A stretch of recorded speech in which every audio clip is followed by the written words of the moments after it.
Muy buenos días. La siguiente, por favor.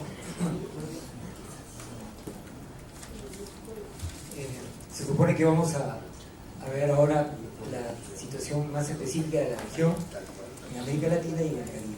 Entonces, tengo que pedir, opero esto como acá. Me pueden pasar si no la siguiente, por favor. Muy bien, entonces creo que una más.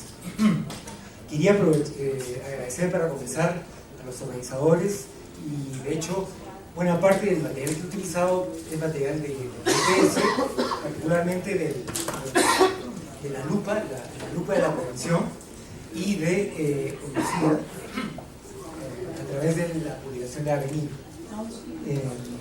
Yo no dije cuando me presenté que soy uno de los investigadores principales, el investigador principal de Perú del proyecto INPREP. Entonces, de hecho, estoy trabajando ahora particularmente en INPREP, viendo muchos de estos temas que estamos discutiendo, vamos a discutir en la tarde. La siguiente, por favor. La siguiente slide.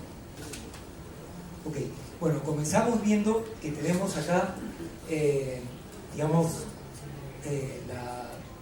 las metas de desarrollo sostenible, ¿no?, del 2020 y 2030, y a partir de esto el plan que se hizo de la OPS para la prevención y control de VIH 2016-2021 para terminar con el VIH en América Latina, ¿no? Para el 2020 reducir las muertes de VIH, reducir los nuevos casos y terminar con la transmisión perinatal de VIH específicos.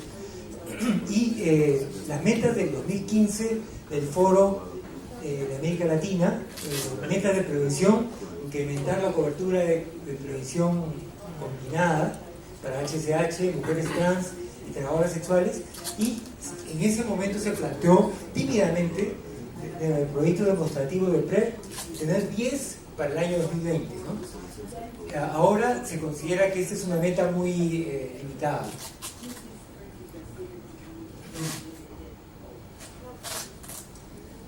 Yo no sé, ¿esto funciona o no?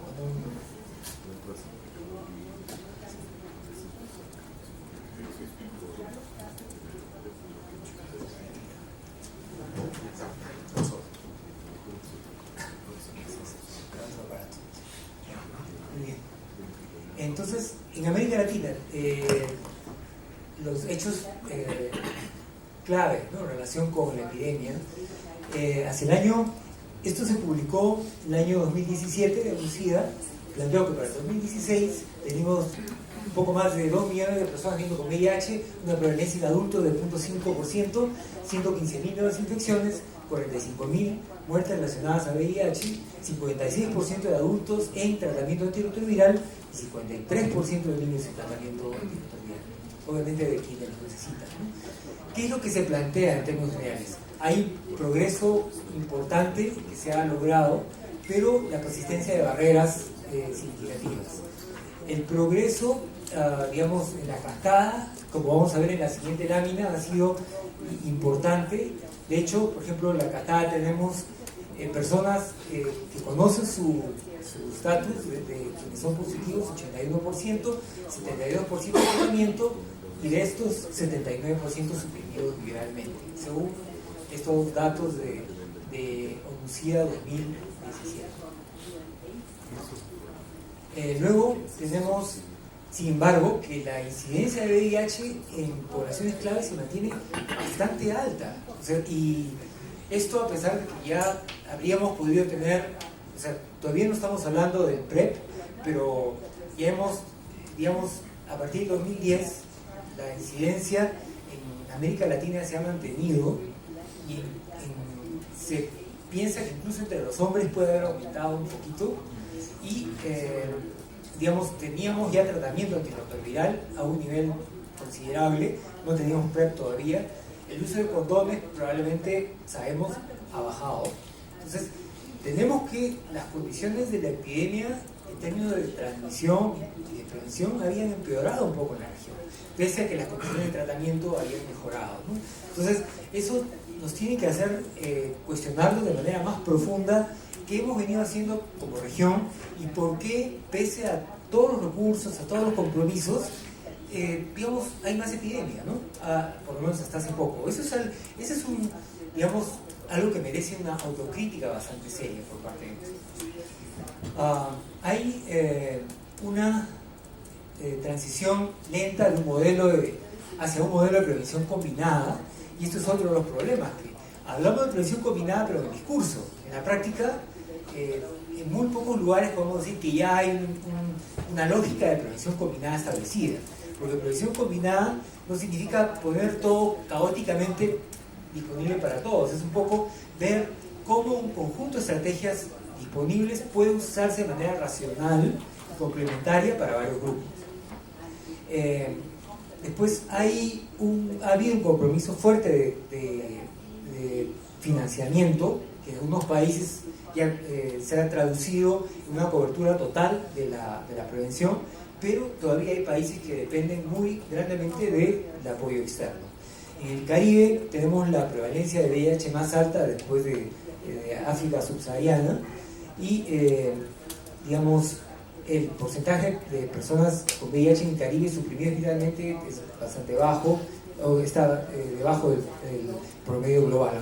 No voy a hablar mucho del Caribe, esto va a ser mencionado luego por el colega de Caribe.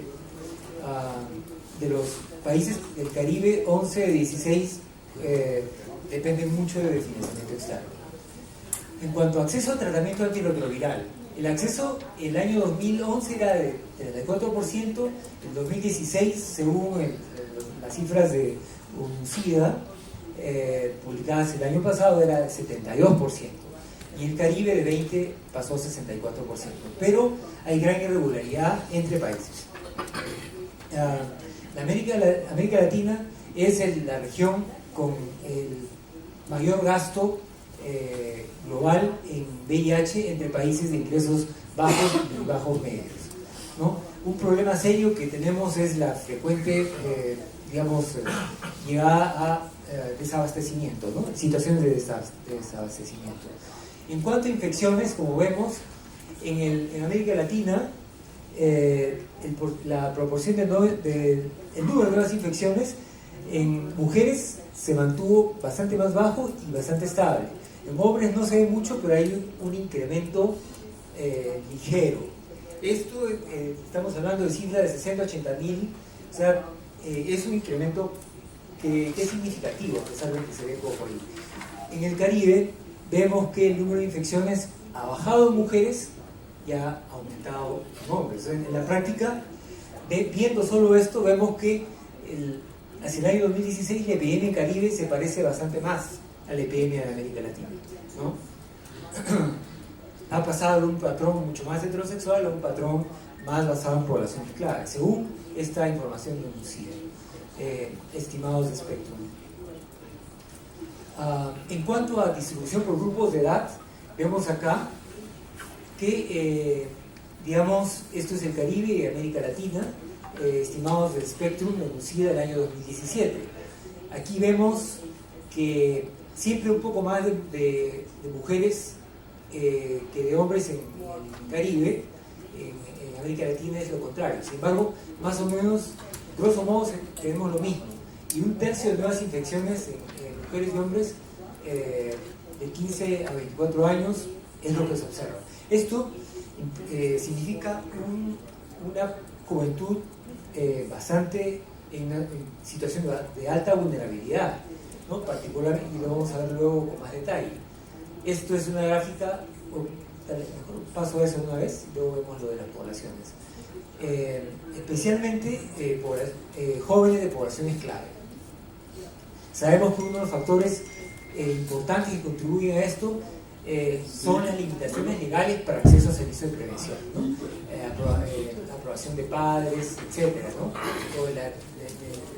Que haya un padre o un tutor presente, ¿no? Para hacerse la prueba incluso. Y bueno, un factor que es importante en el Caribe, tal vez se va a discutir un poco más luego, es la situación de sexo entre mujeres jóvenes y hombres mayores, un poco según lo que se describió para el patrón en en el África como una norma social, en tanto, digamos, hay un tema de prestigio y de acceso a apoyo económico, tal vez, ¿no? En todo caso, los datos de prevalencia para mujeres jóvenes en la región señala su vulnerabilidad. En Haití, por ejemplo, la prevalencia entre mujeres jóvenes de 15 a 19 es 0.5%, más del doble de lo que ocurre con hombres de esa edad.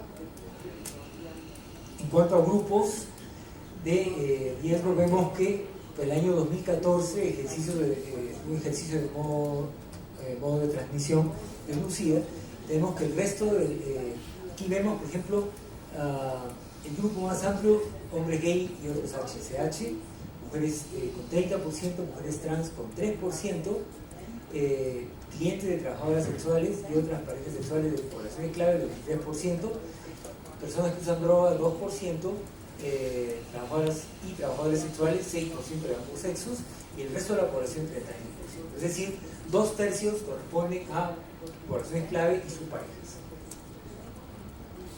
Entonces tenemos que la MSM, un tercio de todos los casos, o sea, 2/3 son poblaciones clave. De todos esos 2/3, la mitad, o sea, 1/3 total, MSM. Hay considerables limitaciones en acceso a servicios en la región, todavía.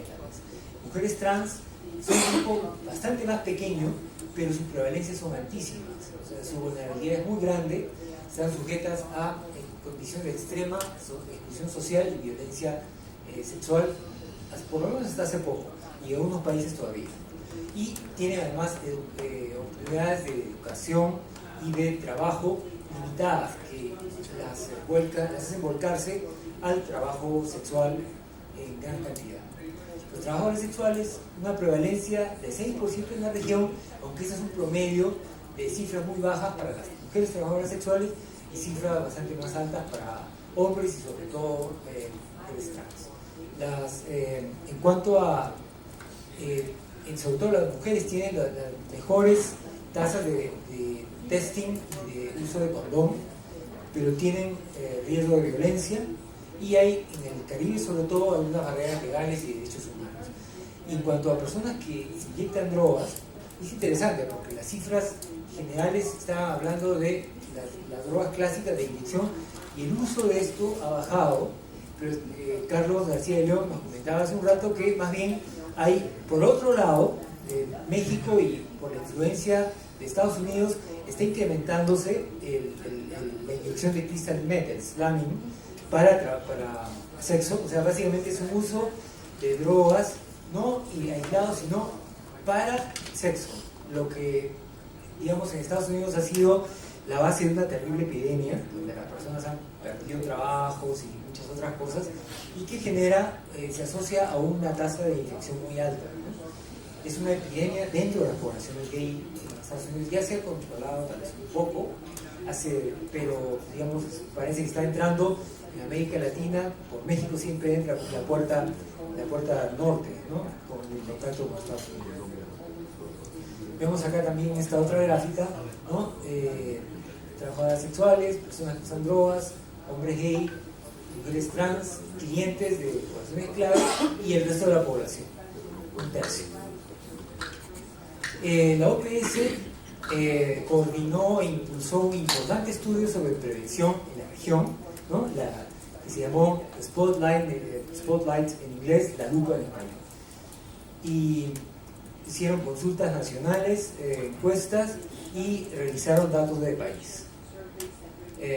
Por ejemplo, en cuanto a intervenciones de prevención biomédica, ¿qué se tuvo? Había grandes brechas en políticas públicas para cobertura e integración de servicios, testing, diagnóstico y tratamiento de ITS y provisión de condones comunitarias, ¿no? Y bueno, también limitación en acceso a PrEP, está recién comenzando, PEP y tratamiento antirretroviral para todos. Aquí, por ejemplo, tenemos porcentaje de países con políticas públicas para entregar ciertos servicios, intervenciones de prevención de la OMS para poblaciones clave, ¿no? Tenemos acá servicio de intervención testing, counseling, ITS, diagnóstico y tratamiento, PrEP, PEP, condones, lubricantes, tratamiento antirretroviral, outreach comunitario, información y educación.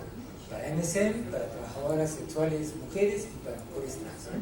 Y vemos aquí, entiendo que estas presentaciones van a estar disponibles para poderlas ver, pero bueno, lo más bajo acá es PrEP, porque es algo que recién está comenzando.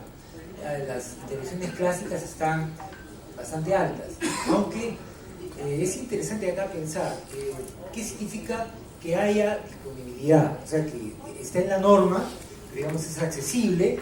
O sea, una cosa es estar en la norma, en teoría está disponible. Ser accesible, en la práctica está disponible. ¿Y se usa o no se usa? La gente acude, ¿hay demanda o no hay demanda? ¿No? Y creo que esas varias cosas tenemos que considerar para evaluar si algo está funcionando. Y una cuarta que tiene que ver con varias de las otras, la calidad.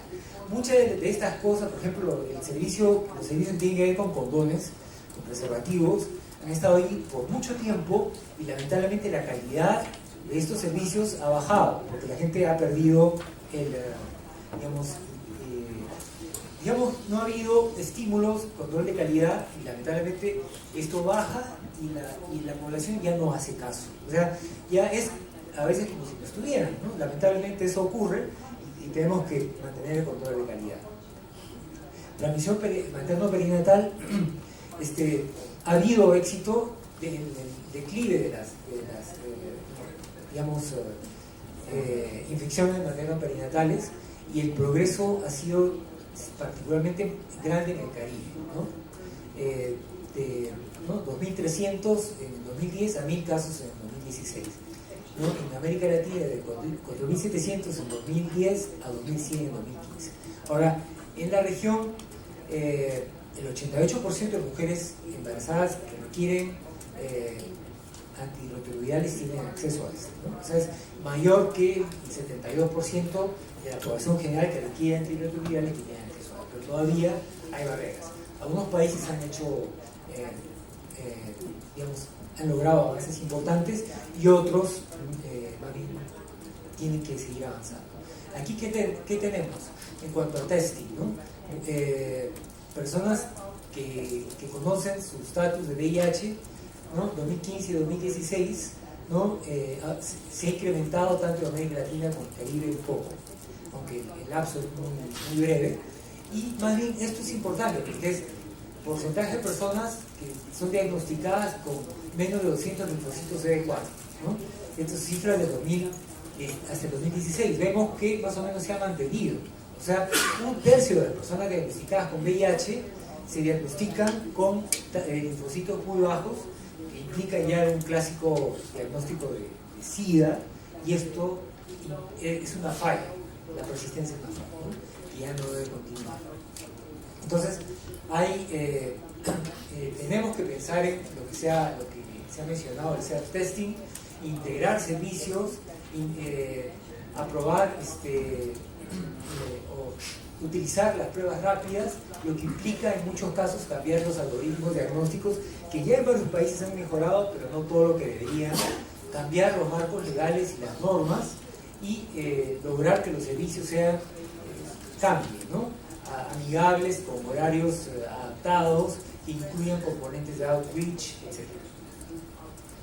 Entonces, de hecho, los datos del testing son muy limitados. Yo diría que en muchos países se hizo esfuerzos de provisión de condones, pero no se hizo suficiente esfuerzo en cuanto a testing.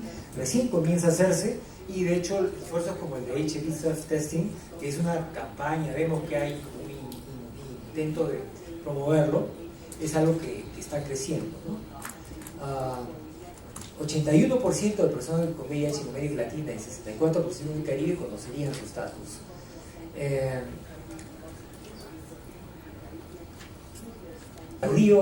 Continúa siendo un tema muy serio y es algo que debemos seguir discutiendo cómo se hace para que más personas en momentos tempranos de su infección puedan cambiar su situación, puedan diagnosticarse.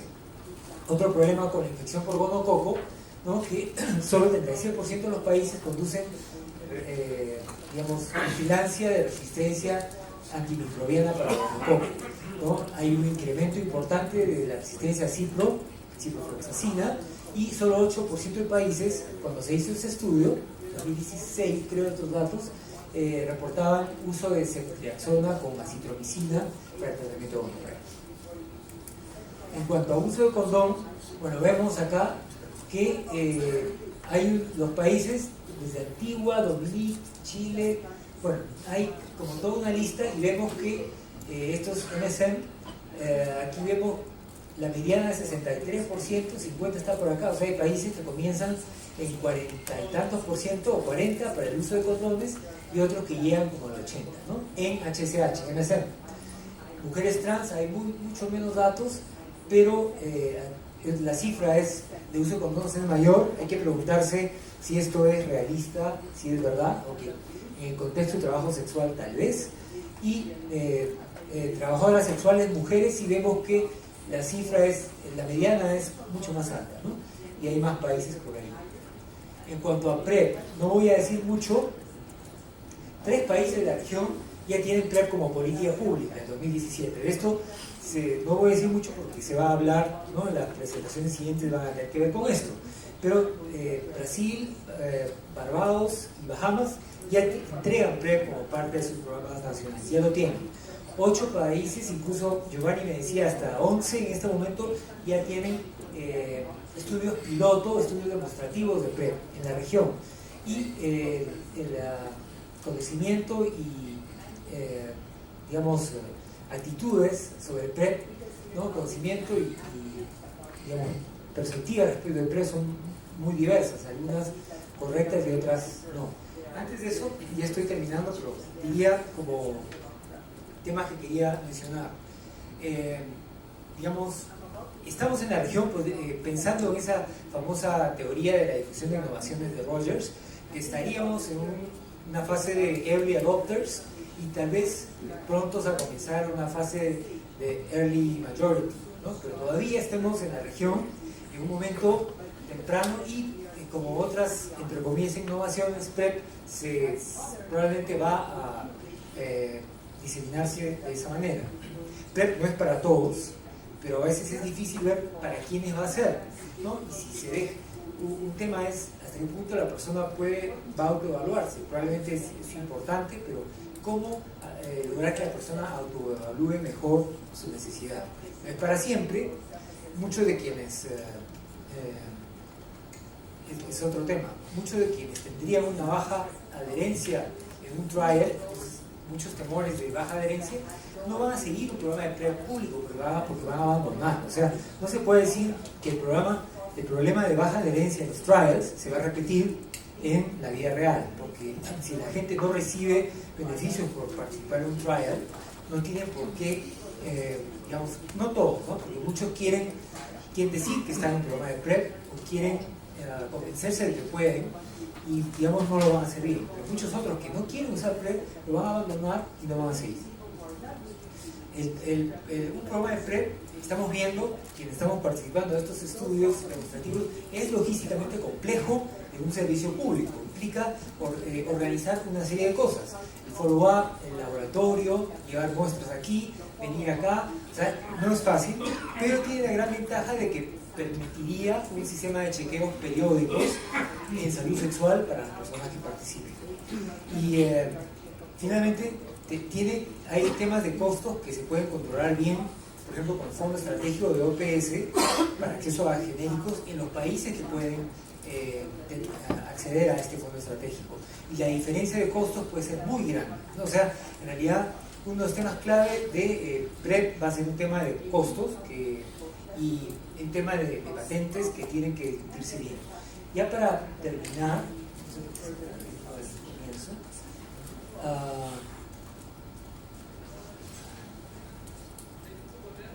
en estigma y discriminación, algunos países han dado pasos para controlar ese problema, ¿no? Perú, Colombia, Brasil y México han lanzado planes de acción para digamos que los proveedores y los oficiales de gobierno tengan mayor claridad sobre esto a nivel comunitario. En Chile un estudio mostró cómo la educación de pares puede mejorar conocimientos, actitudes y prácticas entre trabajadores comunitarios de salud. Luego, de hecho, otro estudio en Perú ha mostrado cómo involucrar a los líderes comunitarios con intervenciones de VIH puede reducir los niveles comunitarios de estigma, ¿no? Normalizar la prevención las conductas de prevención de VIH y la comunicación del VIH puede reducir el estigma relativo al VIH y cambiar las normas comunitarias.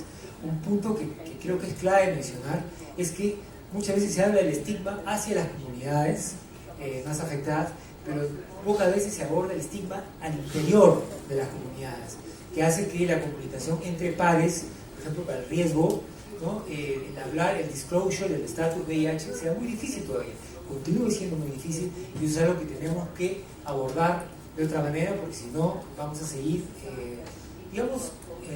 en una situación en la que no logramos lo que tenemos que lograr, ¿no? Que es que la gente se sienta apoyada, y las comunidades apoyen a sus pares para ir a hacerse la prueba, para ir a ligarse a los servicios de salud, para, acceder. Mientras la gente tenga temor de que sus amigos lo vean en el centro de salud, ¿no? Sepan que uno es positivo, uno tenga pavor de decir que uno es positivo y termine diciendo que es negativo, no se va a poder lograr mucho de lo que se espera lograr, ¿no? El financiamiento, no voy a decir mucho acá, pero simplemente en muchos países hay total dependencia, en otros hay una dependencia considerable, ¿no? Y en muchos otros el estudio no logró datos suficientes, ¿no? Yo diría que en mucha parte de América Latina, porque los funders clásicos ya no financian América Latina, inevitablemente se está llegando al autofinanciamiento, excepto por lo menos en relación con el Fondo Mundial. Ya para terminar, hay un tema en conclusión, ¿no? Estamos retrasados en los progresos que esperaríamos, a pesar de que hemos progresado. Poco se sabe sobre prevención combinada. Los países no implementan todavía todas las recomendaciones técnicas, por ejemplo, de la OMS. Todavía persiste cierto nivel de dependencia financiera. Tenemos que mencionar mejorar el liderazgo en relación con VIH, sobre todo los ministros del Ministerio de Salud, y el diálogo y coordinación con la sociedad civil, y revisar la estrategia para enfrentar estigma y discriminación. Mientras algunos países han hecho progreso significativo, sobre todo en el tratamiento, el progreso no ha sido claro y